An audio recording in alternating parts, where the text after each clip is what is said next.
이제 지도자들이 있었고 그 지도자들을 볼 때 안디옥 교회는 멀티 에스닉, 그러니까 다 종족 교회입니다. 수많은 민족으로부터 온 사람들이 이 안디옥에 모였다가 그 안디옥에서 예수님을 듣고 여러 민족이 하나의 교회를, 한 몸된 교회를 이루고 있었습니다.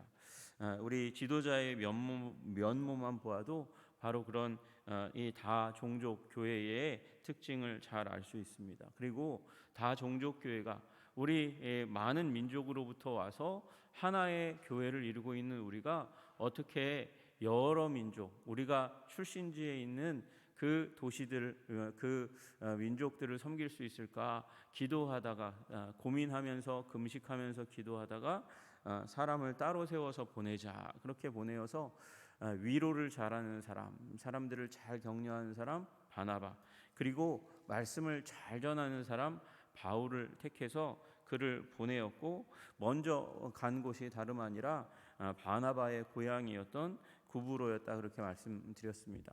그래서 구브로를 이 동쪽 끝에서 서쪽 끝까지 횡단하면서 말씀을 전하고, 그 가운데서 이 바보에 이르러서 총독 서기오 바울에게 복음 전하는 일이 가장 중요한 사건 중에 하나였습니다. 그래서 기사와 이적을 통해서 이 엘루마라 하는 이 무당의 눈을 멀게 함으로 말미암아 하나님께서 기적을 보이셨고, 말미암아서 복음이 더 왕성하게 이 바보 가운데서 이제 전해지는 일들이 일어나게 되었습니다. 이제 여기서 사역을 끝내고 그 바보에서 배 타고 밤빌리아에 있는 버가에 이르렀다, 그렇게 이야기하고 있습니다. 밤빌리아 버가에 이르러서 거기서 하나의 사건이 일어납니다. 요한은 그들에게서 떠나 예루살렘으로 돌아갔다, 이렇게 이야기했습니다. 여기 요한은 지난번에도 말씀드렸지만 요한 마가를 의미하고 바나바의 조카입니다. 친척으로는 조카고 이제 전도대원 가운데 하나인데 그가 떠나갔다라는 것입니다. 왜 떠나갔을까요? 떠나간 이유는 첫째로는 건강상의 문제일 수 있습니다. 건강상의 문제일 수 있습니다. 그래서 그가 몸이 안 좋다. 우리 보통 사람들이 그렇게 잘 안 나타나고 그럴 때 핑계 대는 것 중에 하나가 건강이 안 좋아서, 좀 몸이 안 좋아서 안 나갔어요. 간단하게는 그렇게 얘기할 때가 있죠. 그러나 여러분, 그게 신호일 수 있어요. 뭔가 마음에 불편함이 있을 수 있는 신호일 수 있습니다. 사실 요한마가가 그랬던 것 같아요. 그가 몸이 안 좋아서라기보다는 다른 내용이 있었던 것 같아요. 첫째는요, 제일 중요한 부분은 아마 이 이방인 선교에 대한 확신이 없어서 흔들려서, 그래서 이 자리에서 돌아갔을 수 있습니다. 이제 섬에서 나왔으니까, 육지로 나왔으니까 그 육지에서 다시 안디옥으로는 돌아가는 길을 그냥 육지 행로를 향해서 걸어가니까 그랬을 수 있습니다. 그리고 앞서 얘기했던 대로 자기 여행이 자기와 안 맞는 거예요. 여행이 자기와 안 맞을 수도 있습니다. 오랜 기간 동안 걷고 그 요한 마가는 약간 부유한 집에서 살았잖아요. 부유한 집에서 살았으니까 힘들죠. 여행하는 게 쉽지 않습니다. 지금처럼 여행을 호텔로 또 이렇게 비행기 타고 그렇게 다니는, 유람선 타고 다니는 게 아니니까 굉장히 힘든 생활을 했을 거예요. 또 하나의 이유 중에 하나는 바로 이제 선교단의 대표가 바나바에서 바울로 바뀌는 현상 때문에 자기의 삼촌이 이 전도대의 이 선교단의 수장이었는데 그 수장의 자리가 자꾸 바울로 옮겨지는 것 같거든요. 그러니까 기분이 나빠서, 그래서 이 자리 가운데서 이탈해서 돌아갔을 수가 있습니다. 그 다음부터 보시면 이제 가가지고 이제 비시디아 안디옥에 이르러서 말씀을 전할 때 누가 전해요? 바울이 전하는 걸 보게 되거든요. 그러니까 바나바는 자기가 원래는 1인자였고 그 바울을 기용한 사람이, 발굴한 사람이 다름 아니라 바나바였습니다. 이 안디옥 교회의 이 수장, 담임 목사도 다름 아니라 우리 바나바였어요. 그런데 그 바나바가 이제 오히려 말 잘하는 바울을 높여주고 그를 설교자로 세우고, 그렇게 하니까 이 조카로서는 가슴이 아픈 거죠. 자꾸 바울이 앞서가니까 그게 시기와 질투가 일어나고 마음이 아파서 돌아갔을 가능성이 있습니다. 여러분, 그럴 수 있어요. 우리가 안 맞을 수 있습니다. 안 맞을 수 있어도 부족함과 연약함을 채워주는 우리가 되어질 때 언젠가는 또 화합하게 되는 일이 일어나고 하나가 되는 일이 일어나게 되는 줄로 믿습니다. 그럼 나중에 요한 마가가 그리고 바울이 함께하는 그 시간들이 서로 신뢰하고 보고 싶어하는 그런 일들이 또 일어나는 거죠. 또 이제 14절에 보니까 그들은 버가에서 더 나아가 비시디아 안디옥에 이르렀다, 그렇게 이야기하고 있습니다.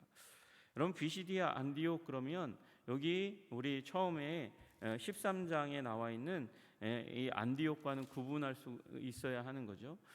이 원래 이 섬, 우리 첫 번째 선교지였던 구브로에서 배 타고 오른쪽으로 가면 있는 곳이 원래 여기 말씀하시는 13장 첫머리에 나오는 안디옥이고, 거기에서 북서쪽으로 북북서 방향으로 이렇게 쭉 올라가면 한 11시 방향 그쪽으로 올라가면 닿는 곳이 바로 여기 얘기하고 있는 버가이고요. 거기에서 조금 위로 올라가면 있는 곳이 이제 여기 나와 있는 비시디아 안디옥입니다.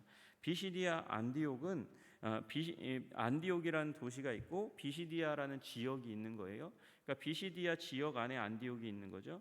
비시디아와 그리고 루가오니아 지역을 합쳐가지고 이 지역을 남부 갈라디아라고 부르고요. 그 위쪽에 앙카라를 중심으로 해서 있는 그 지역이 북부 갈라디아라고 불리웁니다. 그러니까 이 남부 갈라디아와 북부 갈라디아 다를 합쳐서 갈라디아 지방이라고 불렀고, 우리가 잘 아는 갈라디아서의 수신자 전체를, 그래서 이 성경학자들이 이 갈라디아서가 언제 쓰여졌나 이런 얘기를 할 때 남부 갈라디아설, 북부 갈라디아설 뭐 이런 얘기를 할 때 이제 쓰이게 되는 말이 나옵니다. 그러니까 지금 여기 갈라디아 지방에 이르렀다. 갈라디아 지방 가운데서도 남부 갈라디아 비시디아에 해당하는 곳에 안디옥이라는 도시에 이르렀다. 그렇게 이해하시면 될 것 같습니다.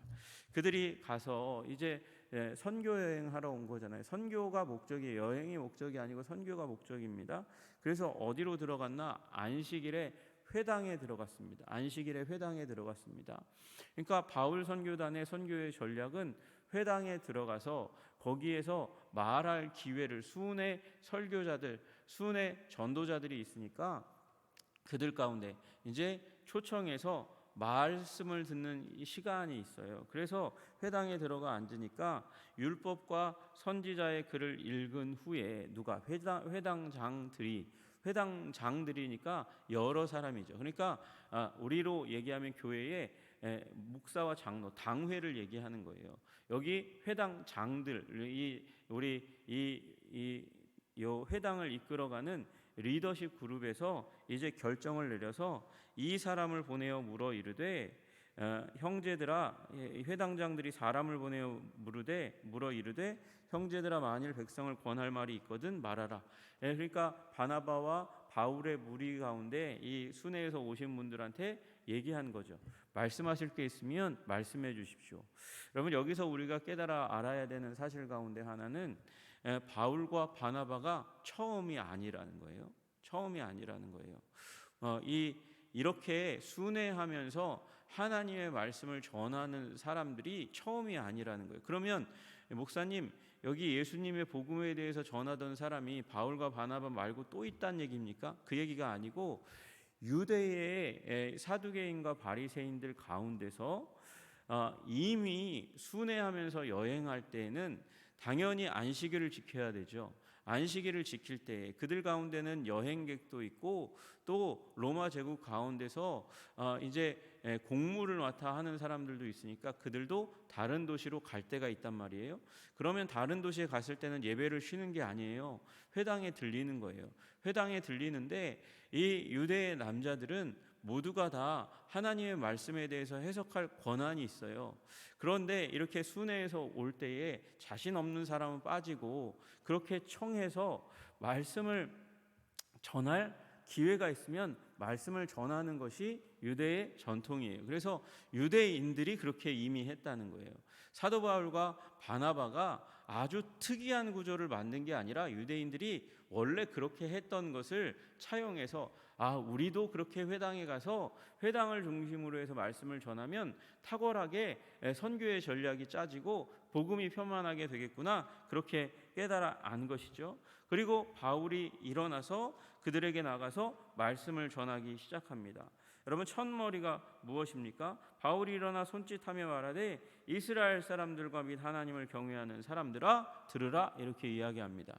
여러분, 부류를 딱 둘로 나누고 있죠. 어떻게 나눠요? 유대인이에요. 이스라엘 사람들아 이렇게 얘기하고, 유대인을 중심으로 한 이스라엘 사람들 딱 얘기하고, 그 다음에 한 부류가 무엇입니까? 하나님을 경외하는 자들, 이방인들 가운데 유대의 하나님 여호와 하나님을 관심이 있어서 이 자리에 모여있는 또 이방인인 여러분들이여 들으십시오, 이렇게 얘기하는 거죠. 그러니까 바울은 아예 딱 타겟을 정하고 있는 거예요. 이렇게 복음의 말씀 예수 그리스도를 전하게 될 텐데, 그것으로 말미암아 누가요?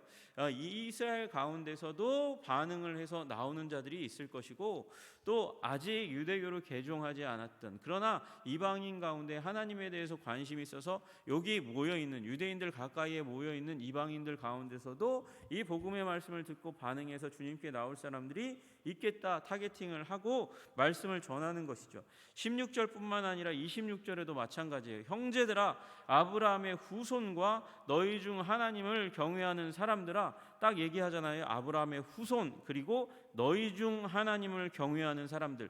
God fearer라고 불리우는 이방인 가운데서 하나님께로 관심 있는, 하나님을 경외하는 사람들의 그룹들 가운데 두 그룹 가운데 복음을 전하고 있는 것이죠.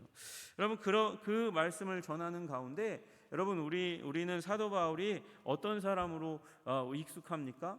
로마서와 갈라디아서로 익숙해요. 로마서와 갈라디아서를 전파하는 그 바울을 보면 구약의 내용은 그렇게 줄줄줄 얘기하지 않고 예수 그리스도를 집중적으로 얘기하고, 예수 그리스도께서 우리들에게 주신 이 십자가와 부활의 복음을 얘기한 다음에, 그 다음에 그 십자가와 부활의 권능 가운데서 우리의 삶이, 가정의 삶이, 관계의 삶이 어떻게 산제사로 드려질 것인가, 그것을 중심으로 말씀하시는데, 사도 바울은 여기 비시디아 안디옥에서는 이스라엘 역사를 쫙 꿰뚫어 가지고 구약의 이야기를 하고 있는 거죠.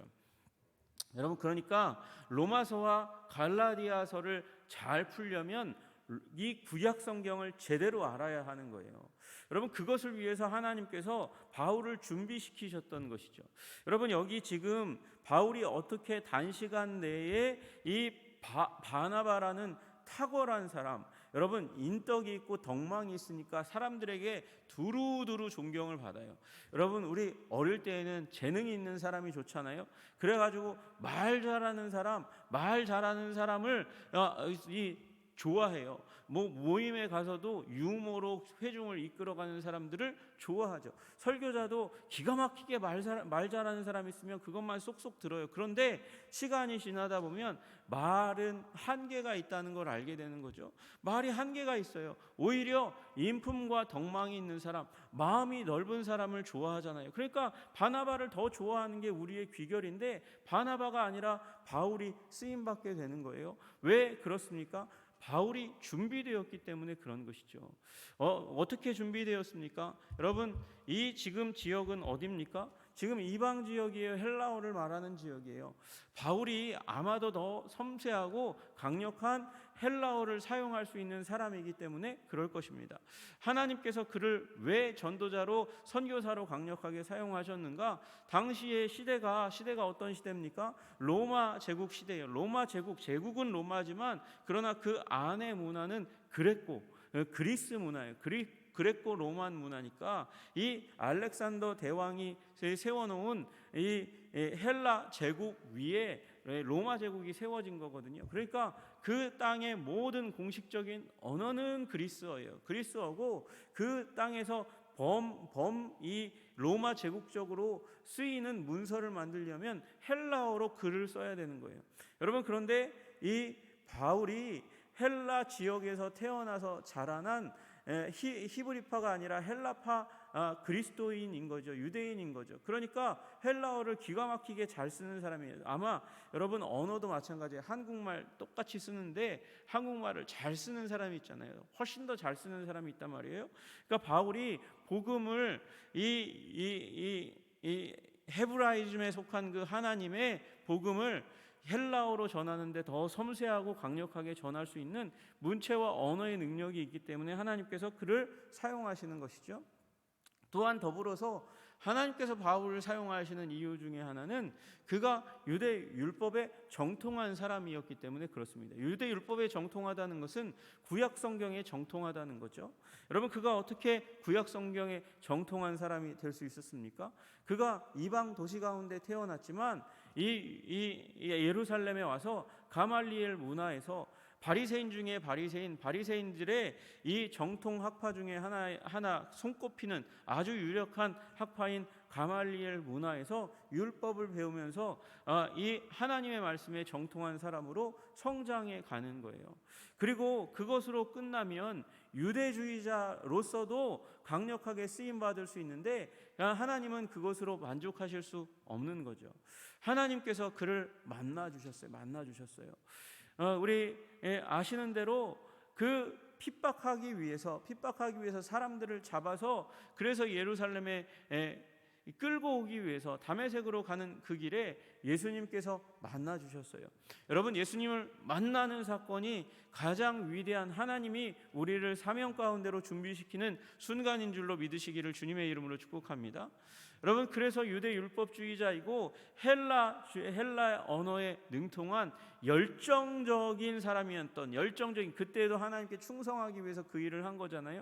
열정적인 하나님의 사람이었는데 예수님을 만났어요. 예수님을 만나니까 순간 방향이 터닝 포인트가 됩니다. 완전히 전환점을 이루어서 그의 삶의 방향이 예수 그리스도께로 집중되는 일들이 일어났습니다. 근데 준비는 거기서 끝나는 게 아니에요.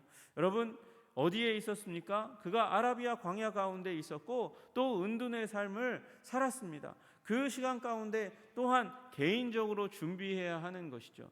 개인적인 준비, 고난의 준비, 핍박의 준비들 뿐만 아니라 여러분, 처음 복음 전할 때 고난 받았잖아요. 핍박 받았잖아요. 괴로움 가운데 있었잖아요. 죽을 위협 가운데 있었습니다. 그리고 하나님께서 피난시키신 그 가운데서 말씀을 더 체계적으로 자신이 가지고 알고 있는 그 율법 위에 얻는 거예요. 그래서 하나님께서 출애굽기와 신명기의 하나님이 헬라 사상과 언어에 능통한 바울을 통해서 완전히 로마서와 갈라디아서의 하나님으로 전환되어서 이방 세계 가운데 전해지는 일이 일어나게 된 것이죠. 여러분, 그러니 우리도 준비하시고 그리고 기도하는 교회 되기를 주님의 이름으로 축복합니다. 여러분, 우리 복음은 늘 언제나 새로운 옷으로 갈아입어야 됩니다. 여러분, 새로운 옷으로 갈아입어야 그래야 다음 세대 가운데 복음이 전해질 수 있는 거예요. 우리 복음이 이 문화가 언어가 노래가 설교의 언어가 장년들에게는 조금 맞지 않을 수 있어요. 어린이들에게 맞는 말씀으로 그렇게 전환되어질 때 우리 전도사님이 더 그렇죠. 전도사님들이 새 세대에 맞게 NG세대라고 얘기하는 그들에게 맞게 또 그 밑에 있는 우리 주일학교 청소년들에게 맞게 복음을 전하다 보면 우리한테 약간 이상한데 우리 문화와는 조금 다르고 다른 노래를 하는데 여러분, 그래도 아멘으로 화답하실 수 있는 여러분 되시기를 주님의 이름으로 축복합니다. 그렇지 않으면 다음 세대로 넘어갈 수가 없는 거예요. 여러분, 그리고 복음은 신자들에게 믿음을 북돋우는 것이기도 하지만 또한 더불어서 믿지 않는 자들에게 설득력을 갖고 전달되어야 하는 것이에요. 그래서 왜 뻔한 얘기를 하나? 여러분, 이 교회 문 바깥에 예수 바깥에 있는 사람들에게는 그게 뻔한 얘기가 아닐 수도 있는 것이죠. 그래서 여러분 그런 나에게 이미 알고 있는 얘기를 한다 할지라도 꼭 필요한 말씀이 지금 이 순간 전해져야 하기 때문에, 누군가의 심령에는 심겨져야 하기 때문에 그런 일이 일어나고 있구나. 다음 세대를 향해서 생명력 있게 복음이 전해져야 하겠기에 그래서 지금 전해지는구나 라고 믿고 여러분 들으시고 아멘 하시고, 또한 더불어 여러분도 복음의 증인으로 여러분도 준비해야 하지 않겠어요? 얼만큼 준비해야 합니까? 나를 통해서 이 복음이 세상 가운데 전해지기 위해서 그 전해질 범위만큼은 나도 준비해야 하는 거죠. 여러분 사도 바울은 준비를 어마어마하게 한 것 같아요. 그리고 하나님께서 들어서 사용하시기로 작정하셨어요. 그러니까 그 시대 가운데 폭넓게 광범위하게 사도 바울의 복음이 쓰임받게 되는 거예요. 거기서 끝나는 게 아니고 역사를 이어서 지금까지도 사도 바울의 서신을 보면서 우리는 지금도 영감을 받고 지금도 새로워지고 지금도 하나님의 아름다움을 느끼고 복음의 권능을 누리게 되는 줄로 믿습니다. 준비한 만큼 사용됩니다. 여러분 준비되셔서 기도와 간구 가운데 하나님, 내가 복음 전해야 될 사람들에게만큼은 내가 복음을 전할 수 있게 해주십시오. 안 되면 와보라 라고 얘기할 수 있는 내 믿음의 확신만큼은 주님, 내가 준비되어서 초청할 수 있는 자가 될 수 있도록 주님 도와주시고 인도하여 주시옵소서. 나의 입술도 준비하지만 무릎으로 먼저 준비하게 하여 주시옵소서. 사단의 권세에 사로잡혀 있는 자들을 구출해 오려면 주님, 우리가 하나님 나라의 구호대원으로 훈련받아야 되는데 무엇보다도 기도로 준비하는 자가 되게 하여 주시옵소서. 그렇게 우리 복음으로 준비하시는 여러분과 제가 되기를 주님의 이름으로 축복합니다. 기도하겠습니다. 하나님 아버지, 우리 사도 바울이 준비되었습니다. 오늘 말씀의 내용이 이 출애굽기, 이 아브라함부터 시작해서 출애굽을 거쳐서 요한까지, 요한에서 또 예수님에게 이루어진 역사까지를 꿰뚫는 구약을 정통한 이 학자로서의 면모가 보입니다. 주님, 그리고 그가 헬라어에 능통했기 때문에 이렇게 능력 있게 쓰임 받습니다. 부활하신 주님을 보지도 않았는데 어떻게 전할 수 있습니까? 빛으로 오신 예수님을 만났기 때문에, 그리고 말씀을 통하여 확인했기 때문에, 그러니 바울이 확신 있게 복음을 전한 줄로 믿습니다. 우리들도 주님 복음에 대해서 확신을 갖는 자들이 되게 하여 주시옵소서. 그리고 전하는 자들이 될 수 있도록 우리를 준비시켜 주시사 우리의 가슴 가운데 품고 기도하고 있는 자들을 향해서 복음을 전할 수 있도록 주님 도와주시옵소서. 준비된 만큼 사용하시니 우리 주님 말씀으로 기도로 준비하여 복음 전하는 하나님 복음의 증인 다 될 수 있도록 주님 도와주옵소서. 예수님 이름 받들어 기도드리옵나이다. 아멘.